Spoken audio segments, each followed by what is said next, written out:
Assalamualaikum warahmatullahi wabarakatuh. Salam sehat, salam semangat. Gimana kabar semuanya? Sehat? Alhamdulillah. Hari ini kita akan belajar kisah hijrah Nabi Muhammad SAW ke Madinah. Untuk itu, sebelum belajar, mari kita sama-sama berdoa terlebih dahulu. Raditu billahi rabba wa bil islami dina wa bi Muhammadin nabiyya wa rasula. Rabbi zidni ilma warzuqni fahma.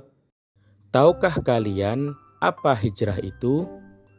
Secara bahasa, hijrah artinya memutuskan atau meninggalkan.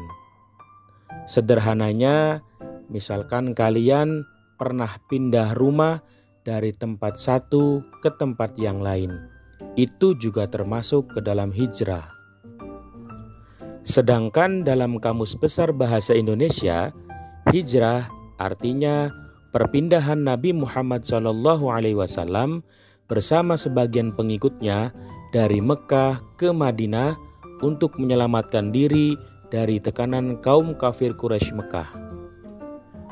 Madinah adalah nama sebuah kota yang sebelumnya bernama Yatsrib. Yatsrib terletak di sebelah utara kota Mekah dengan jarak kurang lebih 450,4 km. Pernahkah kalian pindah sekolah atau punya teman yang pindah sekolah? Pindahnya kalian atau teman kalian dari satu sekolah ke sekolah yang lain pasti memiliki penyebabnya. Demikian juga Nabi Muhammad SAW ketika memutuskan hijrah ke Madinah diawali beberapa peristiwa yang menjadi sebab pendorongnya. Antara lain, yang pertama, dakwah Rasulullah SAW di Mekah kurang berkembang karena adanya penolakan orang kafir Quraisy. Yang kedua, peristiwa Baiat Aqobah serta permintaan penduduk Madinah agar Nabi Muhammad SAW tinggal bersama mereka dan akan membantu untuk berdakwah. Yang ketiga, perintah Allah Subhanahu wa Ta'ala untuk berhijrah sudah turun kepada Nabi Muhammad SAW. Kisah perjalanan hijrah Nabi Muhammad SAW ke Madinah. Kisah perjalanan hijrah diawali Ali bin Abi Thalib menempati tempat tidur Nabi Muhammad. Kaum musyrik Quraisy sangat terpukul dengan keberhasilan dakwahnya Nabi Muhammad. Karena itu, sebelum semakin membesarnya agama baru, mereka memutuskan untuk mencelakai Nabi Muhammad. Allah Subhanahu wa Ta'ala menyampaikan rencana kaum musyrik Quraisy kepada Nabi Muhammad, maka beliau memerintahkan Ali bin Abi Thalib untuk tidur di pembaringan beliau sambil memakai selimut berwarna hijau buatan Hadramaut yang biasa beliau pakai.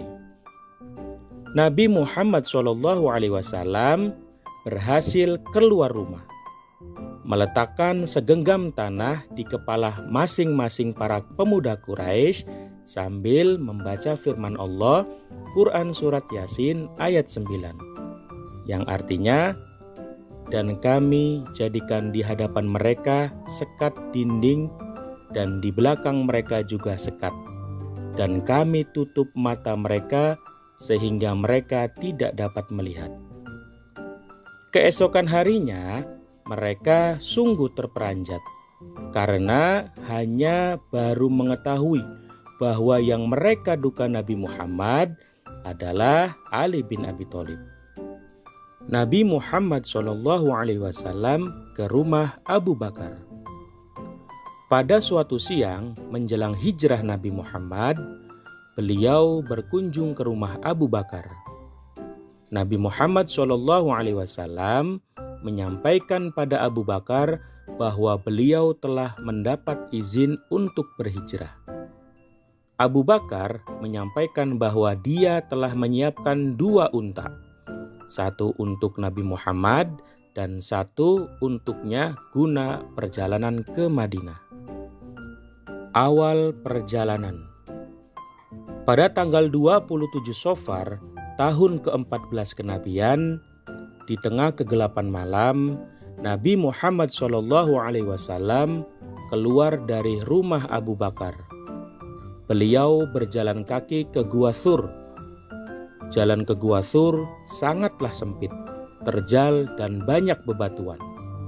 Sebelum menjauh dari perbatasan Mekah, Nabi Muhammad SAW berhenti sesaat, mengungkapkan rasa cinta beliau kepada tanah airnya.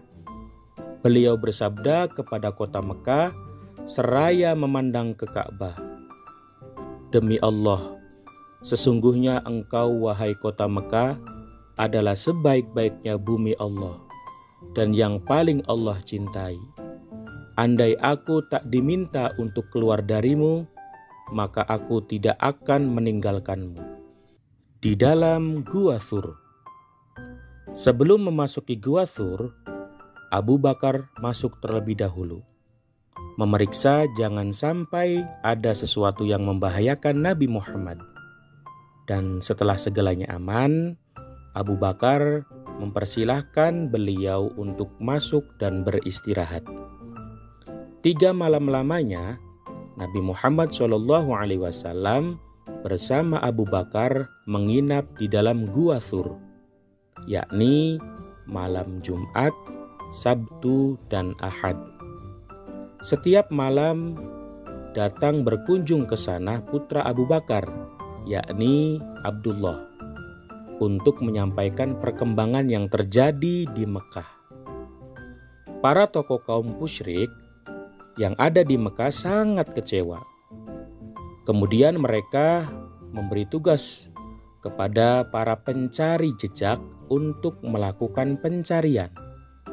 Mereka dijanjikan hadiah yang sangat besar, yakni 100 ekor unta, bagi siapa saja yang berhasil menemukan Nabi Muhammad SAW dan Abu Bakar. Pemuda-pemuda Quraisy mondar-mandir mencari ke seluruh arah. Saat mereka sampai di dekat Gua Thur, mereka berjumpa dengan seorang gembala. Dan mereka berkata, mungkin saja mereka ada di dalam gua. Waktu mendengar jawaban gembala itu, Abu Bakar berkeringat.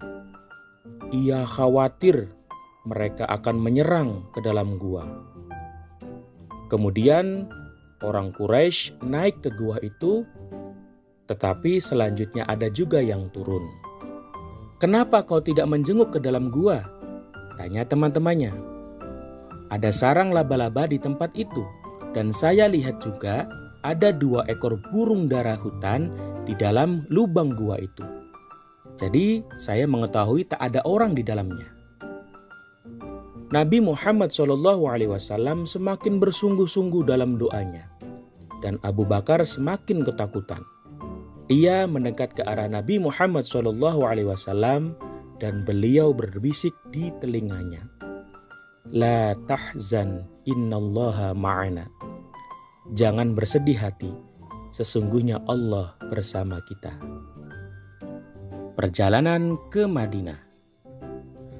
Setelah berlalu hari ketiga, tepatnya pada hari Senin, tanggal 1 Rabiul Awal, tahun pertama Hijrah, Nabi Muhammad SAW bersama Abu Bakar dijemput oleh Abdullah bin Uraikid guna mengantarkan mereka menuju Madinah, sambil membawa kedua unta yang dititipkan sebelumnya oleh Abu Bakar. Dengan petunjuk dan perlindungan Allah, mereka berangkat menuju Madinah melewati pantai Laut Merah, mengambil rute yang berbeda dengan yang biasa ditempuh oleh kafilah-kafilah yang menuju ke Madinah. Yasrib menjadi Madinah. Pada tanggal 8 Rabiul Awal, rombongan tiba di Kuba. Nabi Muhammad SAW dan Abu Bakar disambut dengan sangat hangat. Apalagi setiap hari setelah sholat subuh sampai zuhur, mereka menantikan kedatangan Nabi Muhammad. Penduduk Madinah yang mendengar tibanya Nabi Muhammad di Kuba juga berdatangan menyambut beliau.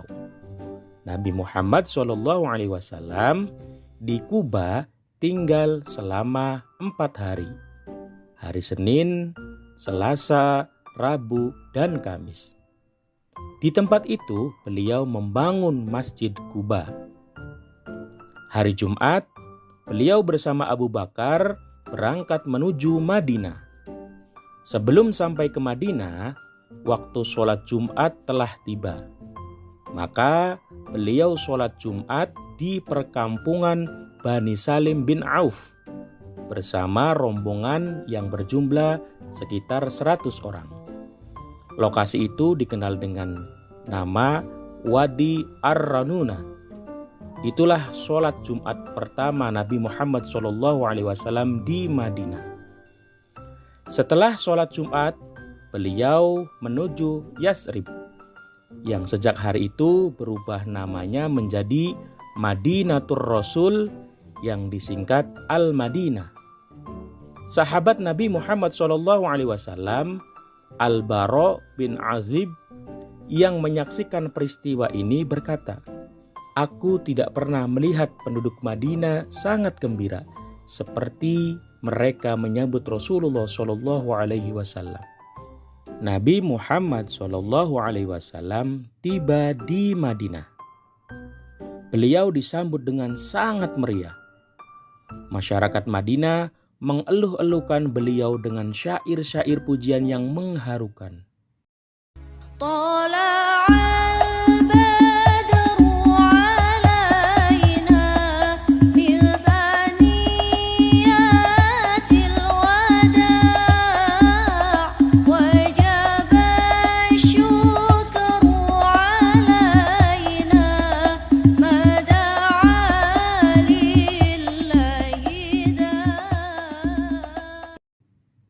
Setelah 3 hari kemudian, Ali bin Abi Thalib menyusul. Istri Nabi Saudah bin Zam'ah bersama Fatimah dan Ummu Kulthum, Usamah bin Zaid dan Ummu Aiman juga menyusul hijrah ke Madinah. Kaum muslimin yang pindah dari Mekkah ke Madinah kemudian dikenal dengan nama kaum Muhajirin. Dan penduduk Madinah yang membantu perjuangan dakwah Nabi Muhammad setelah hijrah ke Madinah disebut kaum Ansor. Hikmah hijrahnya Nabi Muhammad SAW. Kisah hijrah Nabi Muhammad ke Madinah memiliki nilai sejarah yang sangat berpengaruh dalam perjalanan dakwah Islam dan kehidupan kaum muslimin. Sejak Nabi Muhammad SAW dan para sahabatnya tinggal di Madinah, dakwah Islam terus berkembang dan mengalami kemajuan yang sangat pesat. Berikut beberapa hikmah yang bisa kita ambil dari perjalanan hijrah Nabi Muhammad SAW ke Madinah. Yang pertama, setiap muslim hendaknya mampu menempatkan usaha dan kepasrahan kepada Allah Subhanahu wa Ta'ala dalam menghadapi suatu peristiwa. Nilai teladannya ulet dan tawakal. Yang kedua, seseorang harus dapat memberi segala yang dimilikinya hingga cita-cita perjuangan Islam tercapai, tidak menanti hadiah dan imbalan atas perjuangan itu. Nilai teladannya ikhlas dan rela berkorban. Yang ketiga, perlu keterlibatan semua kelompok dalam upaya mencapai cita-cita bersama. Nilai teladannya kerjasama. Demikian pelajaran kita hari ini. tentang kisah hijrah Nabi Muhammad SAW ke Madinah.